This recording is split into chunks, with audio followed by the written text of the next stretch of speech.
Так, Жайна Флауэр деп жаздым, бірақ шықпады ғой. Дезамерзайкалар чыгат да сразу эле анан ошого кирип туруп жана магазинин бассаңыз чыгат. Мен мурда Ошо немесин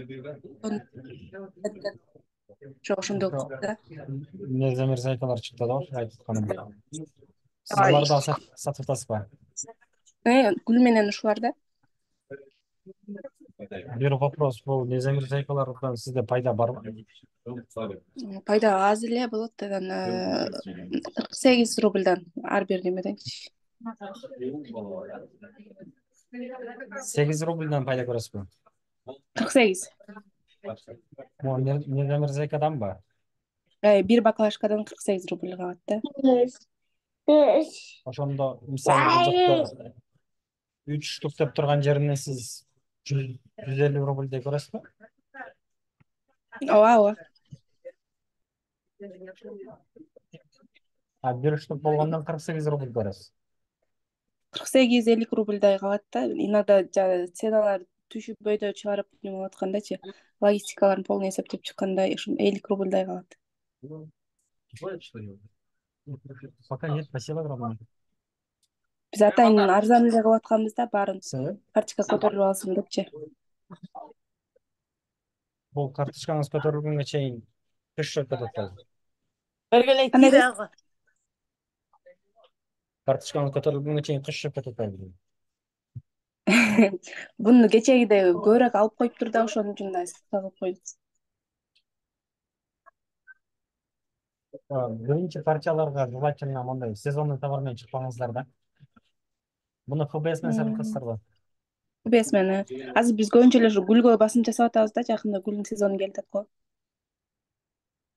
Вот так. Жакында гүлдүн сезону келип атат дегенде сиз февралда айтып атасызбы? 14 февраль? Жок, Пасха болот экен го бул жакта. Майга чейин гүлдүн сезону болот деп атышат го. Вот как. Умно. Февралдын Караңыз. аягынан майга чейин болот экен да. Мүрзөлөргө алып барып коюшат экен.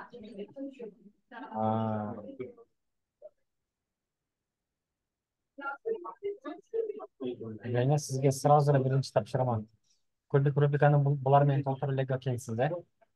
Жок, толтура элекмин. Азыр ассистентке өттү бул жак. Экрандан эмне Көрө көрүнүп албай атат? койдум окшойт. Жок, экранда менен эмне көрүнүп атат? Сизден ассистентке кирди? Могул жактачы. Азыр мен көлдүк рубрика дегенге кирип атам да. Бул жакка мындайча айтканда мисалы искусственные цветы деп жазасыз. Анан бул жерге өзүңүздүн любой эле бир товарыңызды аласыз дагы.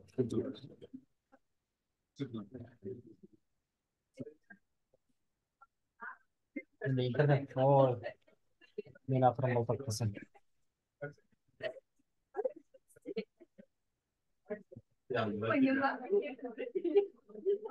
Так, мол, Ушул, Алло.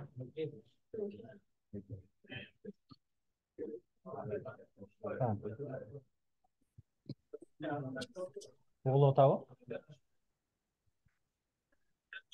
Угултат, Караңыз, жайна угулуп атса, карап туруңуз. Ооба.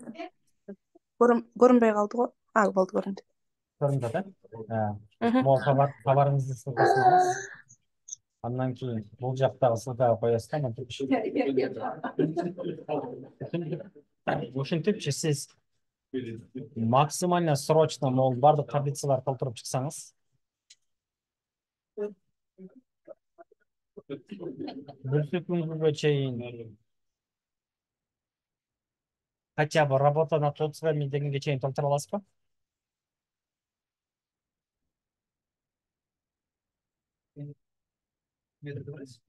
Алло.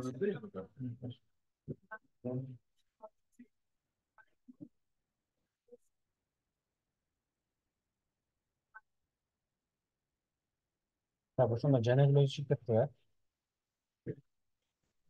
Мен микрофонумду өчүрүп калдым. Ооба Сүйлөйөтмүн. сизде. Жайнагүл атыңызды iPhone 11 Pro Max эмес, неме деп коюңуз, Жайнагүл деп алмаштырып алыңыз, Анан, могул мен айткандарымды уктуңуз да, Ооба, ооба. Срочно, мол, общая аналитика, юнит экономика, топ 15 конкурентов, анан работа над отзывами дегенди 2 күнүн ичинде толтуруңуз, бүрсү күнү дагы сүйлөшөбүз. Баардык товарларды толтурайынбы ошондо? Бир эле гүлүңүз бар го, бир эле гүлдү ал. Могул да туурабы? Көп эле да. Жок, көп эле дегенде булар бир категорияда. Ооба, искусственный растение болот да бирок. 2, 4, 6 үчтүк барбы? Ошондой болуш керек. Бүгүн дагы киргизем да азыр. Бирок булардын баардыгы бир категорияда. Ооба, ооба. Жасалма пластмассовый гүлдөр да. Ооба. Срочно жанакыны толтуруңуз да. Дагы мен айтайын деп аттым эле. Бул таблицаларды толтурганда обучающий видеолорду билесиз, каяктардан эле. Видео обучение кирип, көбүк рубрикти толтуруу бар да. Ушул жерден биринчини көрөсүз, общая аналитика, юнит экономика, топ 15 конкурентов. Ушул биринчи 4 видеону көрүп, и буга параллельно могу кубик Рубиканын 4 таблицасын толтурасыз да. Хорошо? Хорошо. Давай, чанда бир сүрүнтүктөн буюрса. Рахмат. Саламатсызбы? Саламатчылык. Туугандар, могу атыңыздарды алмаштырып алсаңыздар, мен азыр сизге iPhone деп айрылайын мен. iPhone ошо мен эметпей калыптым. Менин атым Анара. Буга чейин деле сизге обращаться эткем, тигил мындай болуп атат да, мен эп койбойм.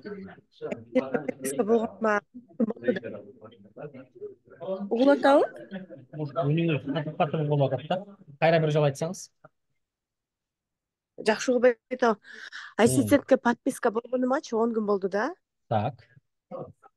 Анан мен вообще Вайлдберрис жөнүндө мындай түшүнүгүм аз болгондуктан буга чейин бир 2-3 айдан бери окуу издеп жүргөнмүн. Анан эч кимдин окуусу канааттандырбай аткандан анан ушу ассистент вебинарга катышып калып анан жабып калып подписка болдум да. Анан мен ассистент программаны пока түшүнбөйм да. Мен только видеолор үчүн подписка болгонмун да, видео обучение бар дегенденчи. Так. Анан мен үйдө декретте, бала кызым менен декреттемин да, анан кызым дагы ноутбукту карматтырбайт, телефон талашат. Анан бул уктап атканда эле мен видеолорду, обученияларды көрө калам да, жанталашыпчы. Анан бул видеолор, оказывается, интернет тандайт экен. Баягында да сизге ушун менен кайрылганмын да. Интернетиңиз слабый деп айткансыз да, мен видеолорду көрө албай атам, загрузка болуп эле туруп алып атат дегендечи. Анан интернетти слабый болуп, мен сим-карта менен кирем, сим-картадан интернетти таратам ноутбукка. Анан макул деп мегаком алдым. Мегаком дагы жай тартат экен, алтым. Бүгүн Билайн айылдым. Ушинтип мен интернет менен алышып жүрүп эле мен 10 күнүм жөн эле өтүп кетти ассистенттечи. И плюс еще мен видео обученияларды до сих пор эле жакшы көрө албай атам. Үзүлүп ортодон загрузка болуп эле тегеренип туруп алып атат. Ушул проблеманы бизге мындай кандай чечип бересиз? Мен угушума караганда жана группада биз ушул видео аркылуу группадан да обсуждение болдук да, баягы подписанныйларчы группабыз бар го. Ал жакта техподдержка айтты. Элдер дагы айтып жатышты да, то что бул аябай высококачественный видео болгондуктан интернеттин аябай жогору сапаттуусун талап кылат депчи. Анан берки жана Мураз деген бала ал айтты, мен техподдержкага программисттерге бул вопрос боюнча кайрылдым, алар аракет кылып көрөбүз деди да. Ошол көйгөйдү бизге кандай чечип берсеңиз, анткени бизге именно программа эмес, именно видеолор керек болуп атат. Мен видеолорду көрүп чыкпайын, каяктан программаны колдоном. Анан 10 күндүк подпискамда 10 күн жөн эле өтүп кетти. Ошол 10 күнүмдү кичине узартып бересиздерби, 10 күнгө ушул экен деп ошону айтайын дегем да. Анда реже интернеттин подпискаңызды хорошо узартып берейин. Ал көйгөй эмес, бирок мындай маселе да. Азыр биздин программада где-то 1900дөй адам подписка мындай 1900дөй адам катталган да биздечи. Анан булардын ичинен сиз дагы бирөө эле адашпасам. Ушундай проблемасы бар да, себеби интернетиңиздер ошончолук слабый. Максимум 2 жок. 2000 мисалы адамдан үчүн 2-3 да. по району зависит этет экен да. Мен Ахунбаева Белинкада жашайм да.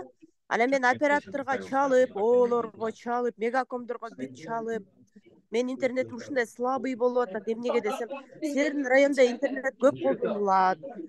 Силердин районуңар ошондой деди да. Анткени биякта офистер, немелер толтурат да, студенттер, жалаң немелер бар да, жанагы университеттер жайгашкан жер го, общежитиялар толтурат да. Анан бүгүн мисалы үчүн мен Билайн сим картасын сатып алдым. Самый высокий интернет деп реклама болуп аткандан Билайнды алдым. Билайнды алып, азыр мен мисалы үчүн жолдошум үйдө кезде кызымды карап турганда, мен ошол видеолорду көрүп алайын деп Билайн аркылуу кирсем деле загрузка болуп, эми баягы Мегаком менен Ошканыкында прям баягыдай загрузка болгон жок, бирок мындай соромдо загрузка болуп, адамды мындай напрягает да, жакшы эле угуп келатсаң загрузка болуп кетип атат дагы, анан уже көргүң келбей калат экен да. Анан телефон аркылуу кирип көрөйүнчү, ноутбук аркылуу меселе деп телефон аркылуу да кирип көргөн атам да. Анан просто ошону программисттер ушундай кылбай эле простой эле мындай видео кылса жакшы болот эле да, мындай аябай качественный интернетти требует этпей эле мындай ютубтарда кандай көрсөк ошондой эле көрүп дегендейчи. Ошондой жакшы болот эле да. Именно технический жагынан караганда Нареже, бул YouTube эми миллиардная компания да, аларга проблема жок. Ал биздин жагдайда мындай кылсак кантет экен? Мисалы бир закрытый телеграм группа ачып туруп, ошол жака обученияларды койсок. Ошентсеңиз деле жакшы болот эле да. Биз мисалы үчүн ошо подписанныйларга именно видео обучениясын бизге эме кылып, доступ кылып берсеңиздер.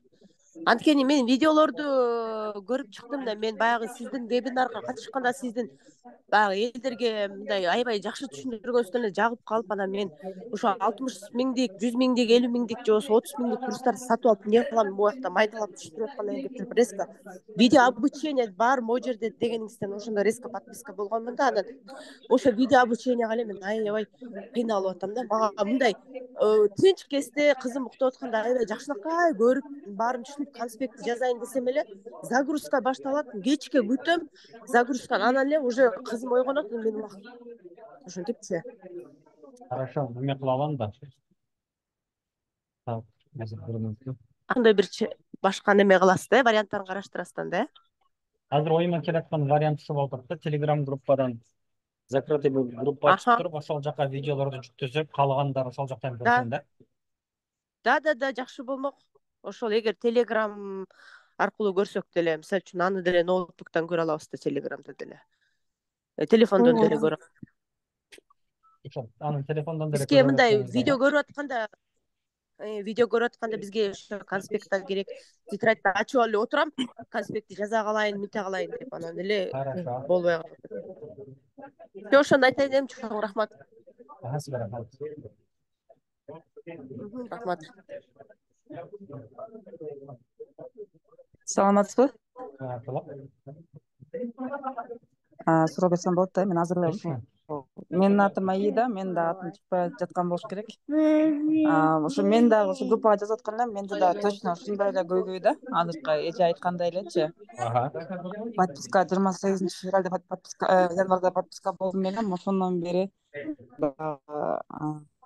аналитика жүргүзгөн, жанагы анализ кылат го товарлардычы, ниша тандоо ошо учурунда ошону эле көрүп, кухняда кечке ноутбук Айданы эле туралы, ошону зорго неме кылып көрдүм да, ошонучу. Калган видеолорго өтүп, бирок видеом загрузка болду эле. Эч канча убакыт, эми ушунча жакшы эле достаточно убакыт өттү, бирок мен ошол учурда ушунча убакыттын учурунда мен мындай көп нерсе, көп иш аткарып коем деп аябай ушундай жулунуп аттым, бирок ушул загрузка интернет жанагы видео көрсөтпөй загрузка болуп эле. Анареже менен Аидаже хорошо сиздерди мен Ошол мен положение кирип эмегиңиздерди, подпискаңыздарды кайра бир аз жылдырайын.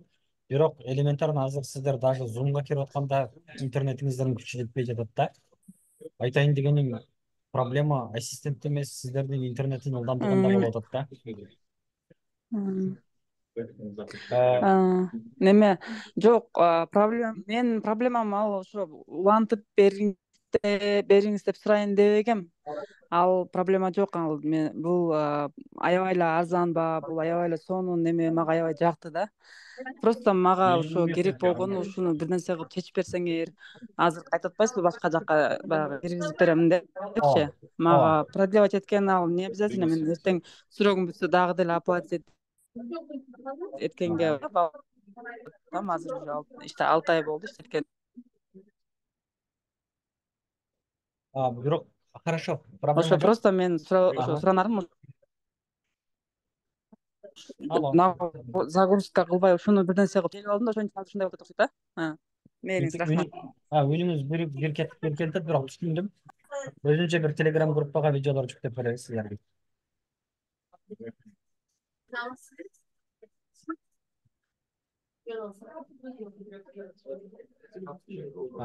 Давайте туугандар, башка кимде суроо бар?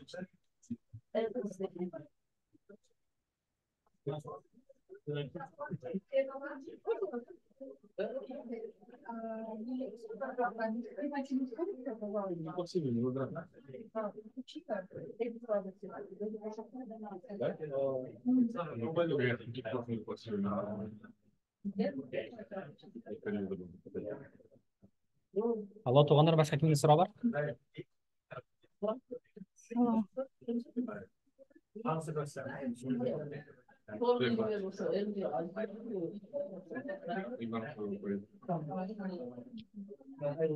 Алло, кылып жатамбы? Угулум жатат, мен эреже. Саламатсызбы? Менде мындай бир суроо бар да, мен бүгүн эле подписка кылдым интернеттечи. Анан сиздин видео урокторуңузду көрүп жатып, бир жеринде кабинетти активация кылганда 11.000 сом төлөйт го. Ошону төлөгөнү барганда паспорт менен эмес, ИПнын ИНН менен төлөш керек дедиңиз да. Ошондо менин паспортумдагы менин жеке ИНН менен ИПнын ИНН эки бөлөк болобу? Жок. Эгерде ИП болгон болсо, и так эле сиздин ИПнын ИНН менен паспортуңуздун ИНН бир эле болот. Просто жеке өзүңүздүн физлицодон Wildberries'tin юрлицосуна которуп салсаңыз, анда сиздин личный кабинет ачылбай калат да. Ошондуктан в обязательном порядке сиздердин ИПңыздардан Wildberries'тин ОСОсуна акча которулуш керек, компаниядан компанияга. Себеби бизде ушундай бир случай болгон, бир эже как раз өзүнүн паспорту менен которо салыптыр да. Жыйынтыгында биз анын личный кабинетин ачабыз деп реквизиттерди 1,5 ай чуркаганбыз да. Ошондо реквизиттерди берип атканда паспортты берип койсом, менин физлицо кылып ачып коет. Чтобы этого не было, мен ИПнын атынан перевод кылып атам деш үчүн ИП деп анан ИПнын ИНН это идентичный менин өзүм ИНН. Ошону берсем ИПнын атынан ИП деп аты фамилия менен ИНН деп анан перевод кылыш керек. Ушундайбы? Ушундай болуп калабы? Примерно ушундай Венерачан. По-любому, скорее всего, сиздин паспортуңузду сурайт жактанчы. Бирок сиз точно айтышыңыз керек да, могул менин ИПым, бул ИПдан Wildberries'тин ОСОсуна которушум керек десеңиз, анан ИПңыздын документтерин жаныңызга алып алсаңыз, ошол жактан которосуз да. Бирок паспортуңуз на всякий случай жаныңызда болсун. Рахмат.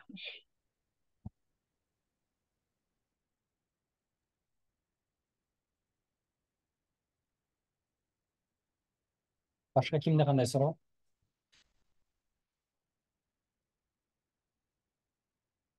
Жайна, сиз бул жактасызбы?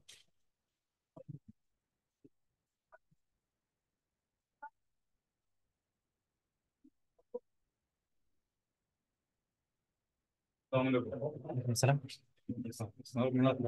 Неме, силер немеңерди жана ассистент немеңерди алдыңар десеңер. Бир эле суроо. Азыр мен түз эфирде элем.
Достор, сурооңуздар болсо бере бериңиздер, мен бул жактан колдон келишинче жооп берип турам.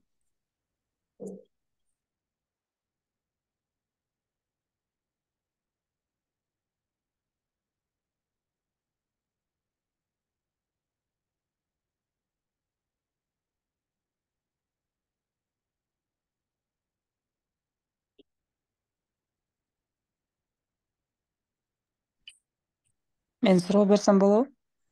Азыр балдар менен ызы чуу болуп Ооба. тосуп бере алам. Неме азыр ошо Либайка айтып атат го неме деп өзүнчө сайт ачып берем же мындай неме кылып ачып берем деп жана видеороликтер катып аткандарга депчи катып көрө албай аткан. Ошону эми эгер ачып кала турган болсо группага таштайсыңарбы же кандай кыласыңар? Ооба. Телеграмдан ссылкасын Биз жиберишиңиз мүмкүн. Именно кире албай жаткандарга личкасына жиберебиз балким. мен личкамда неметип ушу номеримди дагы сактап калачы анда, чтобы мага дагы неме болуп калганса таштап коесуңар да.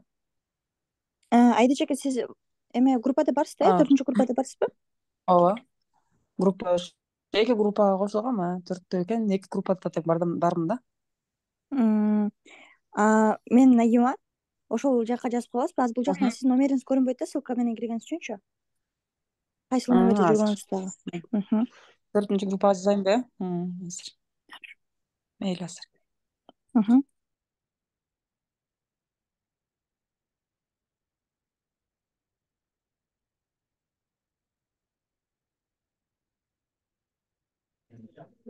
Багдар, мен силерге түз эфирге чыга калайын деп бир жерге кире калдым эле да, бул жактан дагы.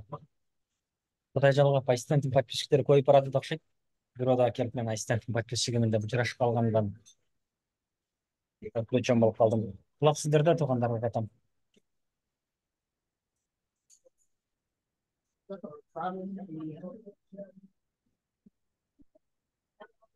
Мисалы, Айданек Акимова сизден эмне болуп атат, эмне кылып атасыз? Эмне жаңы Саламатсызбы? саламатчылык? Угулуп атамбы? Али байке, саламатсызбы? Ооба, угулуп атам Мен Айданек. мындай эле да, мен жакында ИП ачтым, анан личный кабинет ачтым. Данные продавца бүт эле менин данныйларым, анан кийин пользователь менин күйөөм болуп калыптыр да, күйөөм Москвада, анан кийин ушул номери деле анык болуп калыптыр, российский.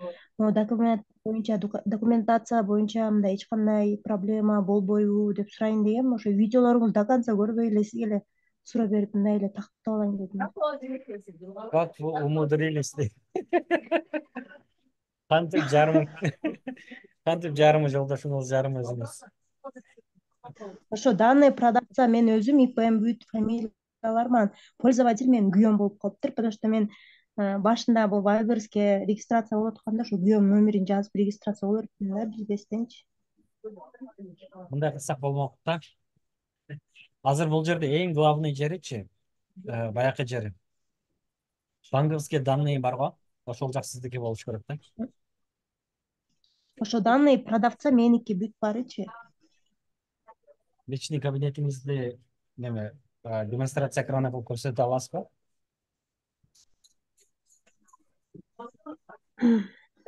Видеону кантип жандырганын билбейм да. Ортодо демонстрация экранын жашыл бир неме турат го, кнопка. Стрелка жогору көрсөтөт. Муну немеге түшүнбөйм да, зумгачы. Всё. Таптыңызбы? Так. Теперь нужно камеру перевернуть. Коета, сиз телефондосузбу? Мынакей, көрүнөт да жакшы. Мына менин данныйым меники болуп атат. Пользователь менин күйөөм болуп калды да.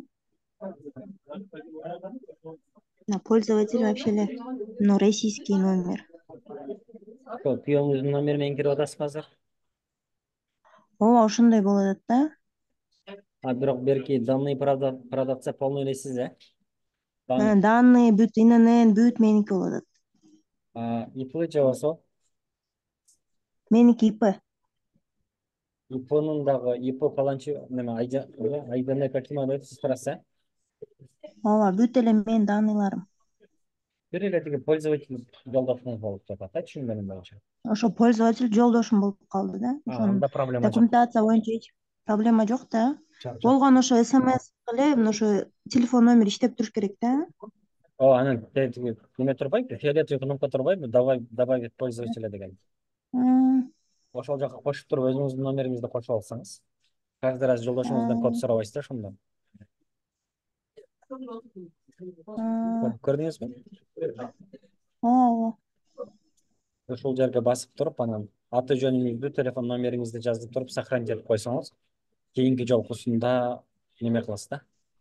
Кийинки жолкусунда өзүңүздүн телефон номериңиз менен деле кирсеңиз болот. Жок, буну азыр өзгөртсөм эч болбойт да, чынбы? Уже болду, өзгөрүлбөйт. Бул өзгөрүлбөйт, бирок по идее өзгөртсөңүз деле болот, бирок азыр сизге ал көп деле маанилүү эмес да. Ошо проблема болбосо эле го. Жок, проблема точно болбойт. Рахмат анда. Өзгөлүк.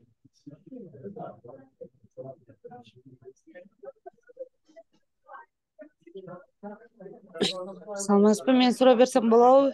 Давайте. Саламатчылык. Мен азыр топ 15 конкурс сабакты көрүп чыгып, анан баштадым да, толтурчу. Анан мына продажа, поскалада ходовой размер дегендерге башка сабак киргизебиз дегенсизби? Ошону каяктан табам? Мен сизге 1-2 күнүн ичинде айтайын, калган жактарын толтуруп атасызбы? Анда аларды койбой эле, сиз койгондорду эле кылып, конкуренттерди анализдеп тура берейинби? Ооба. Дал өзү. Анан баягы Общая аналитика менен юнит экономиканы толтурдуңузбу?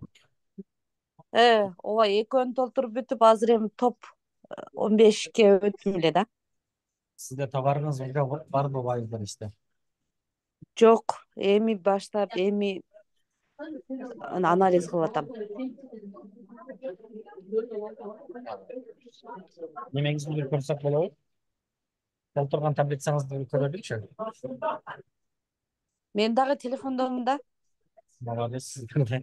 Компьютерден киргиңиздер туугандар. Азыркы Айденектикини араң карадык. Сиздики деген таблицаны окутушубуз керек да. Эмнеге компьютер менен кирсеңиз жакшы болот эле да азыр эле. Ошол менде өзү кирсем болот эле. Кирем, просто мен үнүм угулбайт да нары жактагыларга. Мен ошо боушный эле алган үчүн микрофонда неме бар окшойт. Бирөөлөрдүкү угулат, анан менин үнүм угулбайт да ошон үчүн. Анан дагы бир суроо.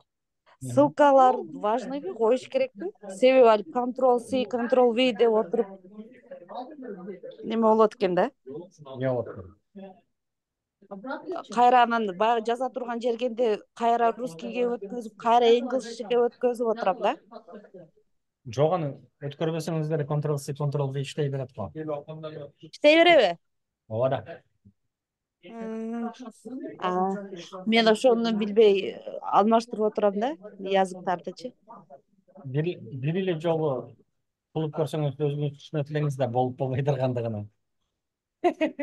Жок, мен неме englishке өткөзүп, C болбой калат деп атпаймынбы? Ошентип кылып атам. Анан неме? Баягы сертификат, документация боюнча дагы сабак бар, Бар. Болду, болуптур. Wildberries боюнча юридикалык вопростор деген бир модуль бар. Ичинде бир 6-7 тема бар. Ошону көрсөңүздөр. Макул. Рахмат. Анан мен дагы ошол интернетти жакшы иштебегендердин катарындамын. Катып атат. Сиздер интернетте мол неме менен колдонуп көрдүңүздөр. Мисалычы карасаңыздар. Айталы азыр бир мүнөткө.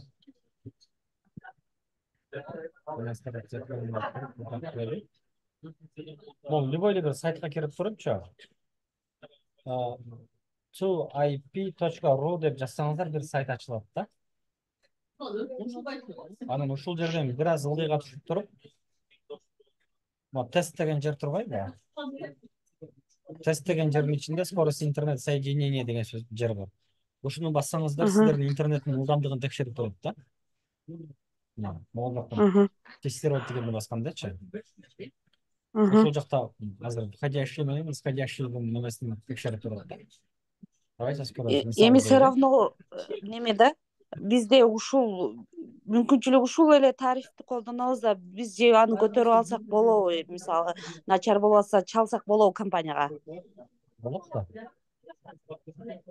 Эми мындай карап көрсөңүздөр, Кудайым буйруса, Вайым буйруса иштесеңиздер, постоянно интернет менен жумушта. Анан постоянно ушинтип жүдөп жүрө бересиздерби дегеним го. Бул жана таксовать этем деп чыгып, бирок бузук эски бир машина менен чыгып алгандай болосуздар да. Дайыма жүдөп какап, нерв болуп, жинденип жүрө бересиздер. Андан көрө бир чыгынып туруп, машинаңыздарды жакшы бир ремонттоп алсаңыздар, анан жумуш бою чарчабай бериңиздер. Эми биз ошол ылдамдыкты жогорулатуу боюнча эч жерден уккан эмеспиз да буга чейин мындай загрузка болуп атканын.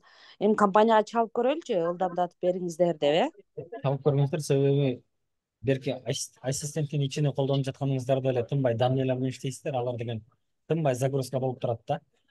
Сиздерге по-любому интернет жакшыраагы керек. Более-менее жакшыраак ноутбук, анан жакшы интернет по-любому керек, себеби онлайн бизнеске чыгып атасыздар да. Окей. Бензине сизди угатам.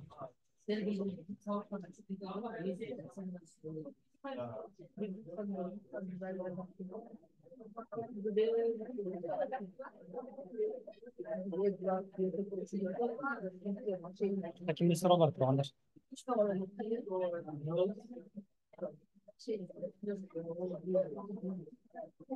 Туугандар, эгер суроо жок болсо, анда бүгүнкү болду кылалы.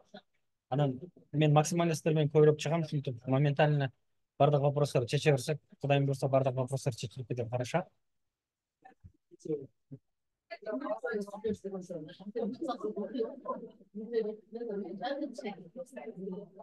Алло. Макул.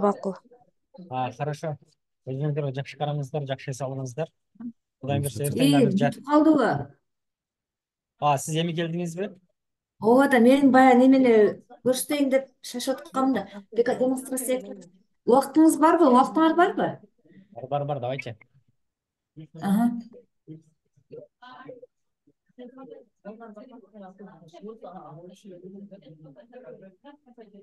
Түнкү жанда. Демонстрация жанда менен көрсөтөсүз. Мен жана неменеге кириш керек.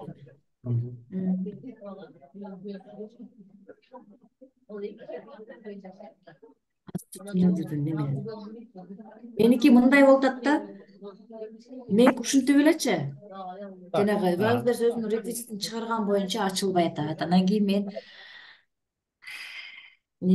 азыр мен бирөөдөн сурасам, сиздин баягы эм бизнес карточкаңыздан акча кеттиби дейт. Жок десем, значит анда банктан кетип эле экен дейт. Банктан али кетип эле экен дейт. Эм бизнестен акча списывать этилбедиби? Жок, ошентип эле экен да. Мен ошого тиги немелерге жаңы регистрация болуп жаткандарга мындай сунуштап атам да. Лучше азыр сиздики получается ОСО жок. Сиздики ИПУ же ОСО? ИП бар, ИП ачылган. Жок, азыр бул жок. ИП менен регистрация болуп атасыз, ооба. Ошо ИПңизди жаныңызга алыңыз. Анан мону скачать реквизиты дегенди басып туруп немеге түшүрүп аласыз, PDF файл менен жаныңызга. Билесиз да? Ооба, неме скачать этип алгам. PDF файл бар жаныңызда, Азыр колумда жок, бирок бул жакта бар да мен. Ооба, телефонуңузда бар. Чыгарып алышым керекпи? Жок, чыгарып алышым. Ооба, телефонумда бар. Вот, телефонуңузга мол файлды скачать этип аласыз. Паспортуңузду жаныңызга аласыз. ИПңиздин документтерин жаныңызга аласыз. Анан любой эле бир банкка, эми сиздин жагдайыңызда балким Кыргызстан банкка барасыз дагы. Бул Wildberries'тин реквизиттери. Мен мол 11.000 сомду мол ИПым менен которушум керек деп айтасыз да. Именно сиздин ИПыңыздан Wildberries'тин ОСОсуна болгону маанилүү. Жөн эле физлицо болуп которуп салсаңыз, личный кабинетиңиз ачылбай калат, хорошо? Азыр меники ИП менен которулган да. Иненен деп туруп баягы 353 менен бүткөн сиздин ИПыңыздын иненениби? Все. Именно ушунун документтери менен барышыңыз керек да. Анан именно ушул реквизиттер менен барыңыз. Мону PDF файлды скачать этесиз дагы. Получается, сизде неме боло элек турбайбы? Акча которула элек экен анда. эми бизнестен акча азайган эмес болсо. Ошо эми бизнестен кетпей атат да. Мен ушунун аракта неме одобрение бериле экен деп түшүнүпмүн да. Жана бирөөдөн Жок сурасам жок. ошентип айт. Акчаңыз эми бизнестен азайып калыш керек. Анан Азайбай сиздики атат. ооба. Сиз Бишкекте эле турасызбы? Ооба, мен Бишкектен эртең Азия Моллдо иштейт дейт. Кыргызстан банк. Ошол жака бара коем да эми. Отлично, ошол жактан эле шарт керегиңизди дагы бүтүрө салыңыз. Анан эртең иштесе суббота рабочий день эмес, воскресенье дагы эмес. Кудайым буюрса келе жаткан пятницага бүтөт экен да сиздики. Ай, келаткан пятницага барып калабы? Это в лучшем случае. 5 рабочий күн да. Эми ушунча күттүм да, күтөм да. Товарым Ооба. 18-февралда келген. Проблема жок, демек. Анан кийин баягы күнү мен кубик Рубиканы толтурдум десем, кийинкиде көрөбүз дедиңер эле. Азыр Давайте убактыңар көрөбүз. болобу? Жок, давайте көрөбүз. Давайте ачыңыз. Ошол туура эле толтурулуп атабы, анан кийин маржа за штуку, маржа дегендер ошол ссылка мындай өзүнчө автоматически иштебей атат, эшикти жаап чыгып тур. Фатболия Көрүнүп деген атабы? эмне?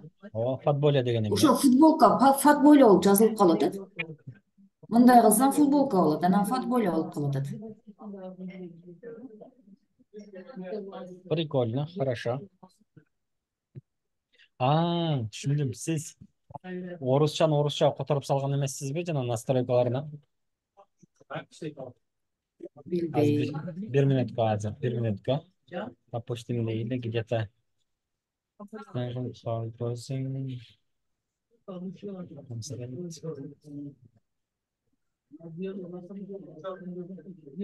Сиздин атыңыз ким? Менин атым Назгүл. Азыр Назгүлчү. балам ноутбугунан кирип атам да. Хорошо.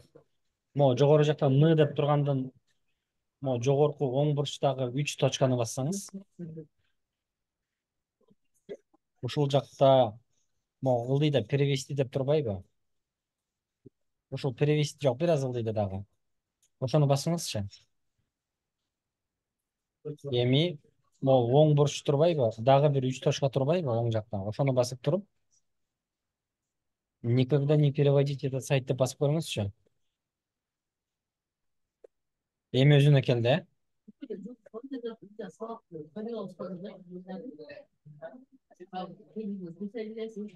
Көрдүңүзбү? Футболка болуп калды, футболия кетти. Назгүлчү, микрофонуңузду жандырып алып сөйлөңүз. Микрофонуңуз иштебейт, Назгүлчү. Эми иштеди.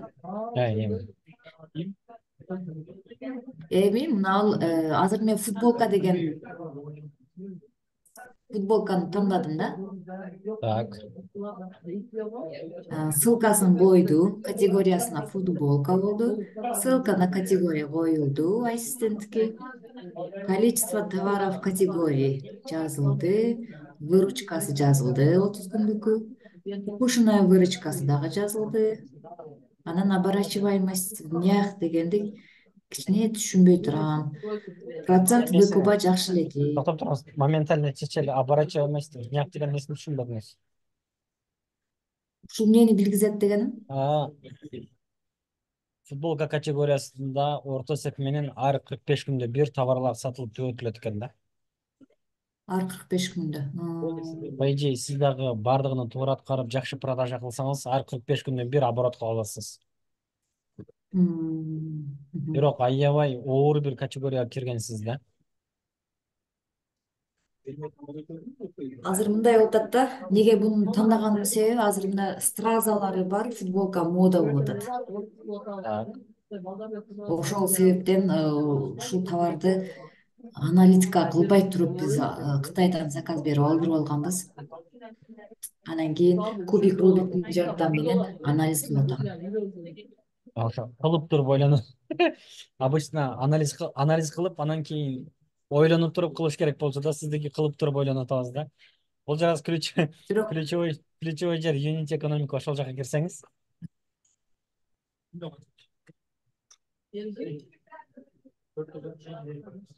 Siz bir tavарды 500 сомдон сатып алдыңызбы? Ооба. Бұл Қытайдан сіздің қолыңызға тиіші 500 сом болды, Тиіши, колума келиши 500 сом болду. Ясно. Оң жаққа қарап жылыңызшы. Мына маржа за штуку дегендер чыкпай калды да менде. Ушулар автоматически чыгыш керек да. Где çıkış gerek? Bu ayağı 85 bin bitcoin номер сіздікі, Меники, меники.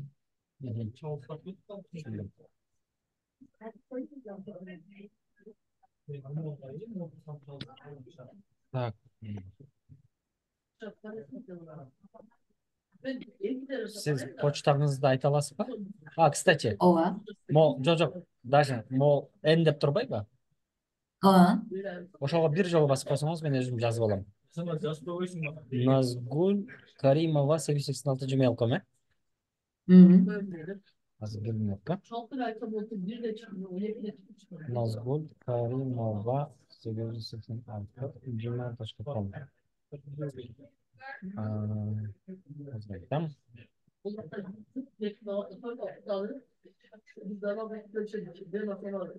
Ocaktan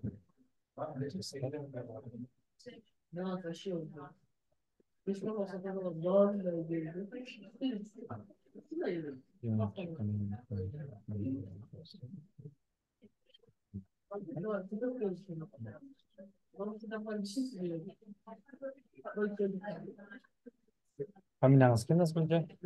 Каримова. Каримова. Окей. Мұны бірге қарап көрөбүз. Могул жактарды эсептебегенде бирок проблема экен. Дальше хорошо. Барынча талкуулай береличи, болбосо эртең дагы карайбыз да. Фотографка 2500 сом беришсиз, ама модель фотостудияларга бербедиңизби? Ошонун бардыгы ичинде 2500 эле болду. Сүрөттөр колуңуздабы? Сүрөттөр колумда. Ачпайсызбы көрөлү? Ошо мына жылбай кал. Азыр.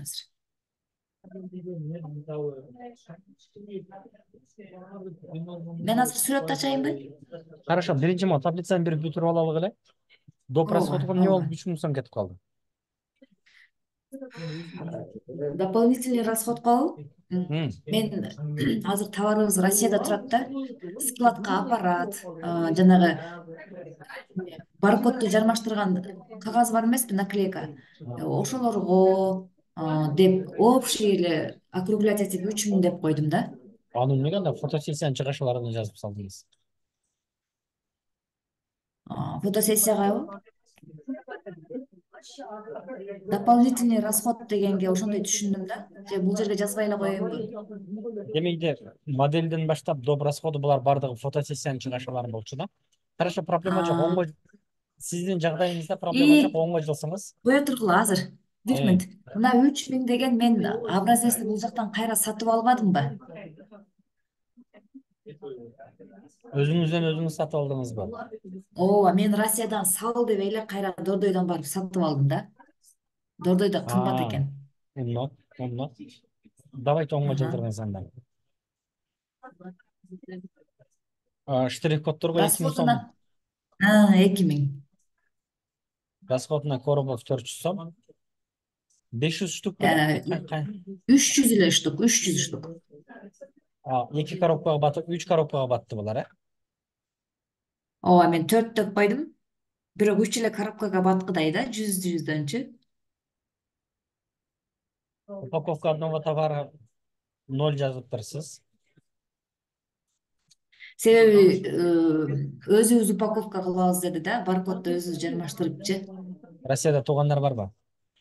Ошо кайынсиңдим экөөбүз иштеп атабыз да, экөөбүз ортодон акча чыгарып иштеп атабыз. Берекесин берсин. Хорошо. Доставка до склада ВБ 1000 сом. Окей, жылдык. Жылдыңыз. Доставка до клиента 70, возврат от клиента 50, процент выкупа 77, логистика. Эстин барымды айтып коеюн, группадагы башкаларга да пайдасы тиет. Эгер бул товар менен узагыраак иштей турган болсоңуздар, бир айдан кийин, 1,5 айдан кийин өзүңүздөрдүн товардын процент выкупасын карап, могу 77-тин ордундачы. Ошону жазып коюшуңуздар керек болот да. Өзүбүздүкүнбү? Азыр эми общий категорияны жазып атабыз да. Бирок ооба. бир эки ай бою бул товарды сатканыңыздардан кийин, бул товардын меники конкретно ушунча турбайбы деп процент басып чыгат да.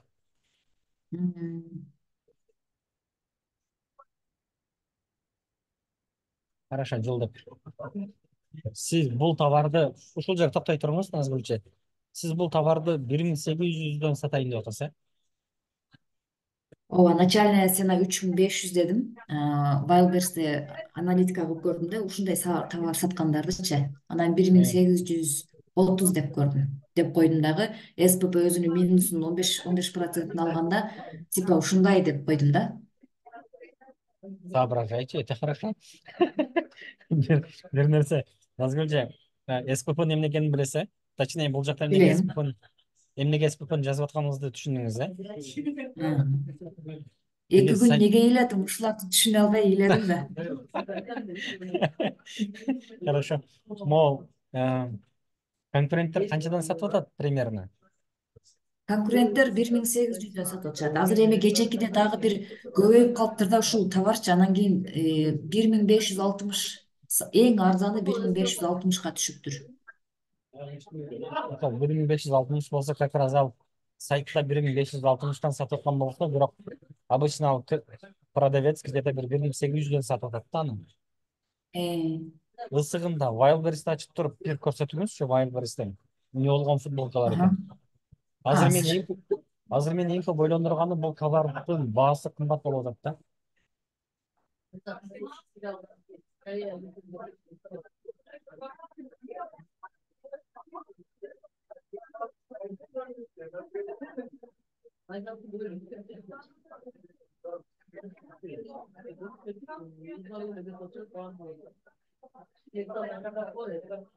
Товар.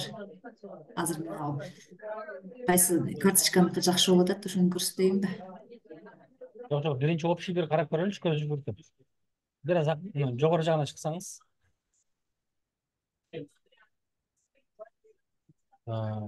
Женская футболка. Нормально. Жок, мен чыкпай туруңуз. Так, давайте ойлонуп көрөбүз. Женская футболка оверсайз со стразами деген категорияда 4100 товар бар экен, Это хорошо. Биринчи беттеги топ 100 товарда 14 миллион 700 миң товар. Хорошо, бир аз ылдый. Токтоңуз. Мына уже 1400, 1000. Дагы бир аз ылдый түшүңүзчү. 1400гө түшүп калыптыр да. Мынаныкы 1800 канча эле, 1500 канча эле, 1448ге түшүп калыптыр.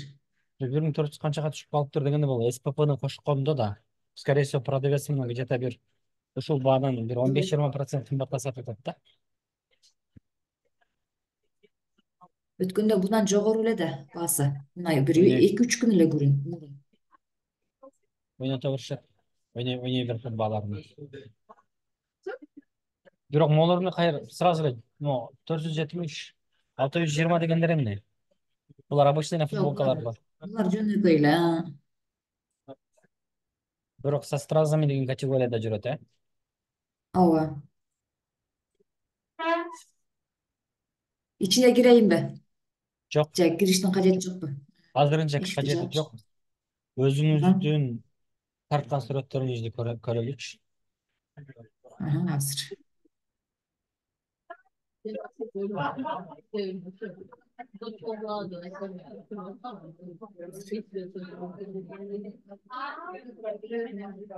Az bir minut.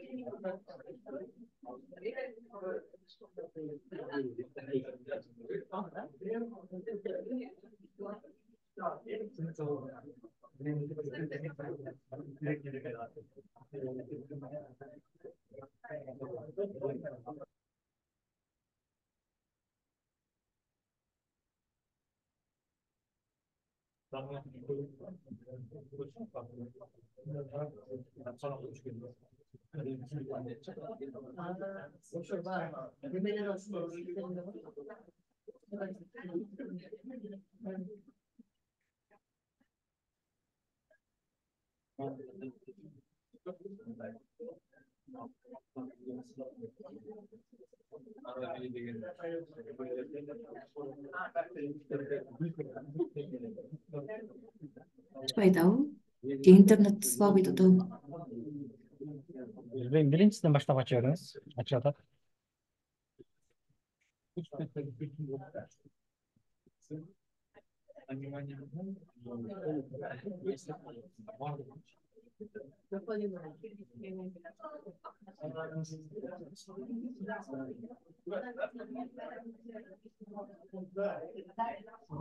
Açпачы.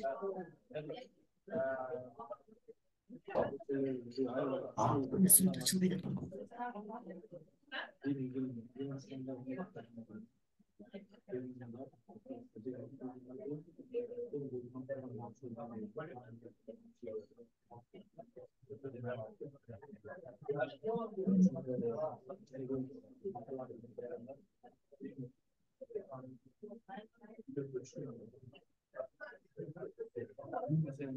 Açılmaya Сүрөт жатат беле жейт. Сүрөт азыр.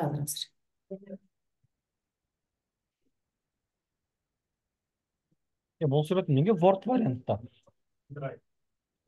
Кандай? Бұл сурет неге Word вариантта деймін. Бул жерде открыть с помощью деген туруптур.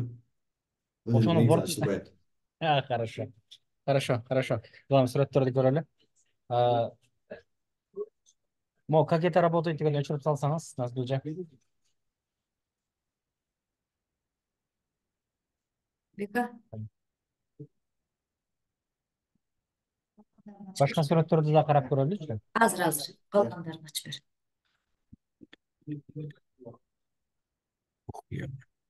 Демонстрация экранынан жаап салдым. Демонстрация экранын ач.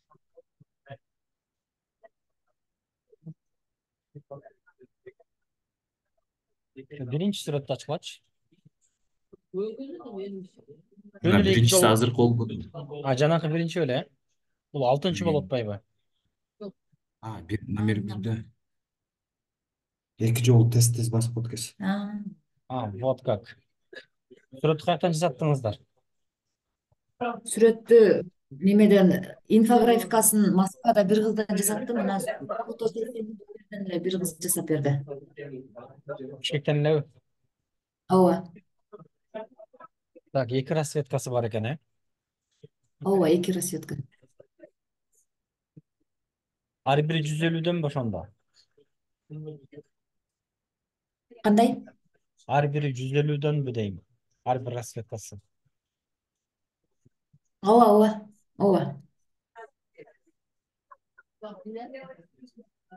Кийинки сүрөттөрүн ачайынбы? Ооба.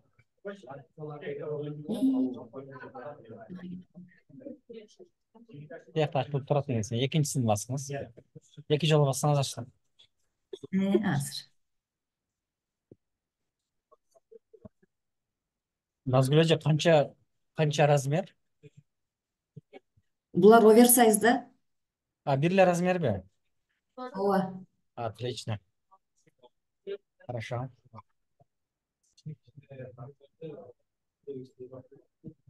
Бул фотодо кыз биздин айылдын карапайым кыздарынын орус версиясы го. Өзүң каалагандай кылып, мен билбейм, биринчи жолу тартып атам, өзүң билип жасай бер дегенмин да. Анан кече фотоконтент деген сабакты окудум, эми укмуш экен. Ушунчалык маани берген эмес экенмин.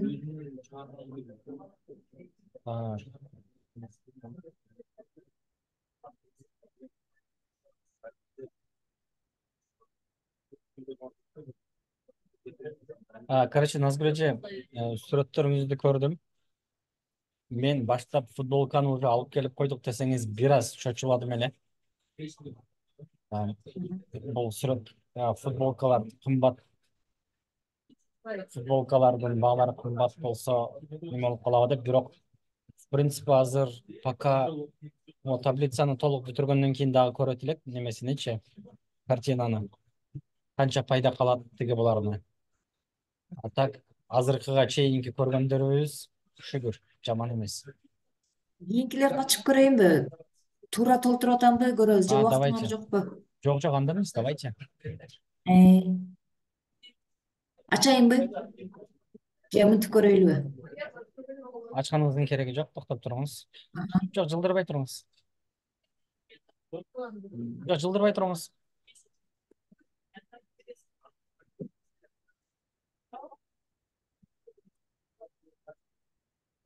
Цена после скидки. Менин көп ойлондурганым баасы болчу да, бирок баасы кача сизге бир деле 500 сомдой, Ооба.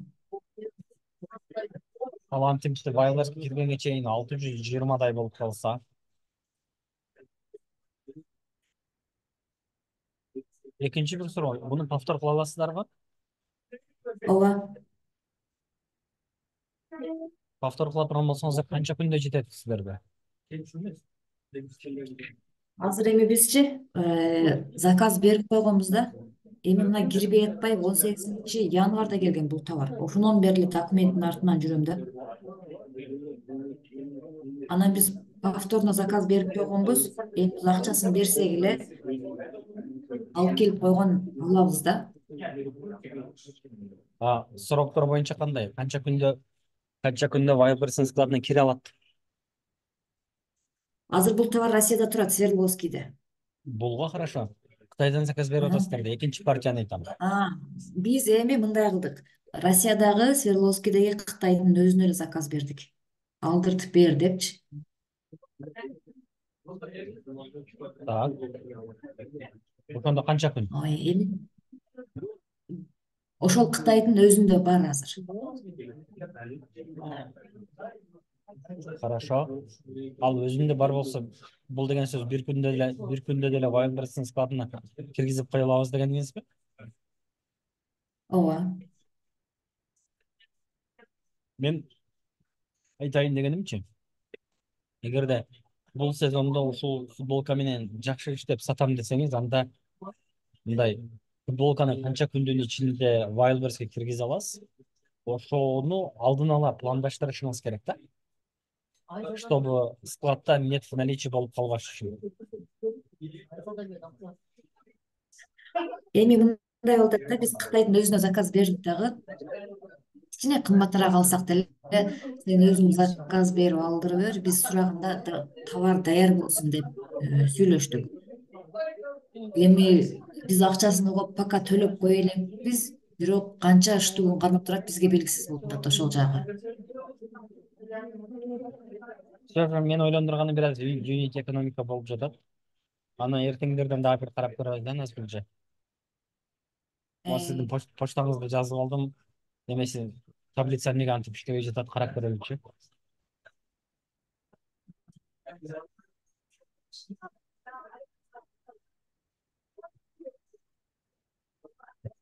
Когда был Роспродаж дегенде бир карап койсоңор.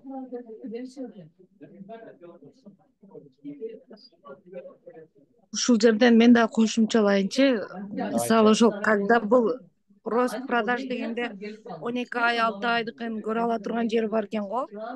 Ошол жакшы экен да, ачсам бирок все равно эле 1 айдыкы чыгып атат да. 12 айдыкын 6 айдыкын көргөнүбүздө жакшы эле. Азыр мен сиздер менен сүйлөшүп болгондон кийин программисттерге барам. Бүгүн түнү оңдолуш керек ошол жер. Şu 1 aydık эле көрүнүп атат. Эндечи, азыр мен 1 жылдыкын карасам болот, бирок мен ассистенттин жанагы неме маяк сыяктуусун эле карадым да. Себеби бул товар жаңы болгон үчүн мурунку жылдарда 1 жылдыкы жок да. Бир эле футболканыкы бар экен, августтан кирген экен. Бирок продажа болбоптур. Хорошо. Декабрда гана бир жолу болгон экен. Ошо боюнча январда болуптур. Мүмкүн болушунча эртерээк Wildberries'ке киргизели булар да. Мына Соло маркет деген августта киргизген экен эле. Бирок продажа болбоптур. Калгандарыныкы 1 жылдык немеси жок. Жаңы эле кирип атпайбы? Хорошо.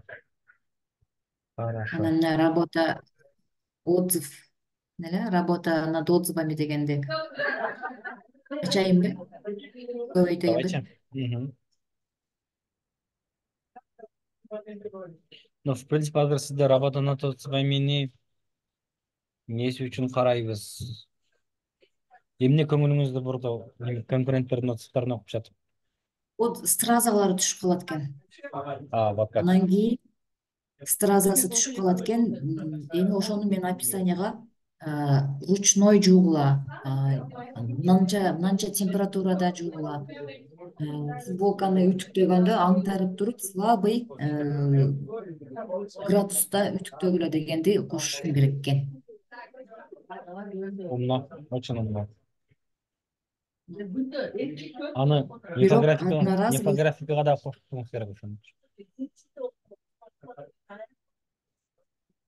анан кийин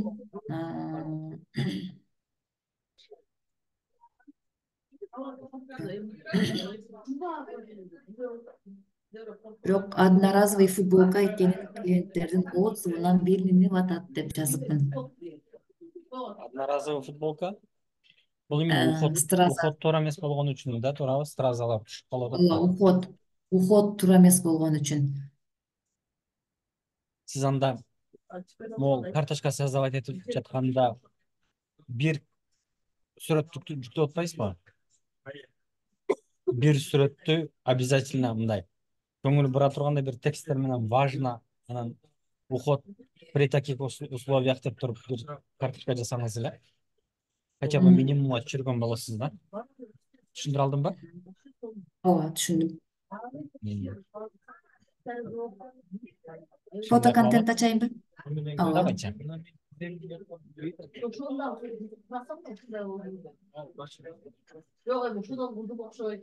Сиздин фото контентиңизде да проблема, фото контентиңиз уже бүтүп калган да. Не болуп калган? Фото контентиңиз Ооба, жасалып бүтүп калган, жасалып бүтүп калган, бирок толтуруп кое бергим. Туура кыласыз. Опыт алып турайын деп, үйрөнүп турайын деп. Описаниясын жаздым.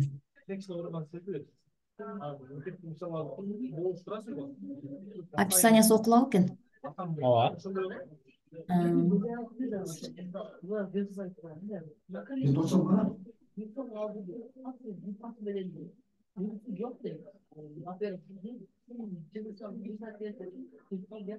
Алып келе көп жазганда.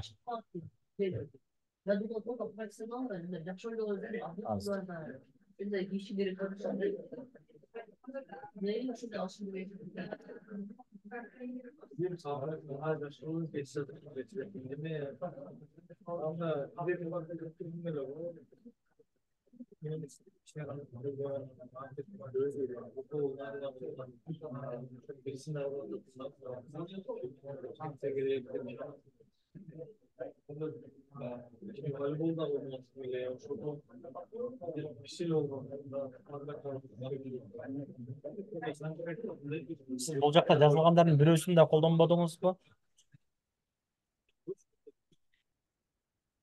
Эми мен описание жаза элекмин да.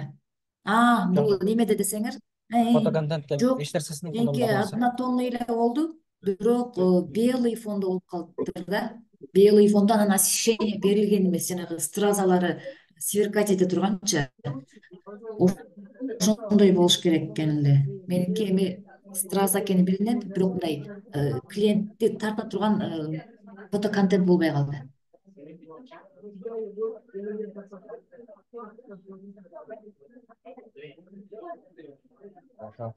Назгүл эже, азыр убакыт жоготпой эле коелу. Азыр сизде эң главный юнит экономиканы эртең же бирси күнү карап, ошого жараша вывод чыгаралы. Себеби все уже 500 сомдун колуңузга тийген. Ал где-то бир 600-650 сом болуп кетет Wildberries'ке жеткенге чейинчи. Анын маржинальностьти текшеришибиз керек да. Хорошо? А так таблицаны жакшы толтургансыз, это хорошо. То есть, могул неменин максатыны жакшы түшүнгөнсүз да, көбүк рубриканын максатын жакшы түшүнгөнсүз да. Ооба, жакты мага. Анан мына жерде бир вопрос бар.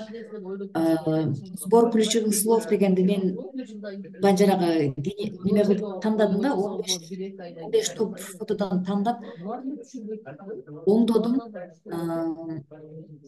Кайталанган жерлерин карадым, оңдодум, бирок мына жерге кое албай аттам. Пока Word документке коюп туруңуз эле. Wordго же Excel'ге эле коюп турсаңыз. Болду, ушуга эле келдим. Калган экөөнө келе элекмин. Хади гипотеза дегенди түшүндүм. Ошо эртең Хади Кудайым буюрса гипотезаны түшүнбөй аттым эле. табарыңыз Кудайым буюрса Wildberries'ке чыккандан кийин аябай керек болот алчы.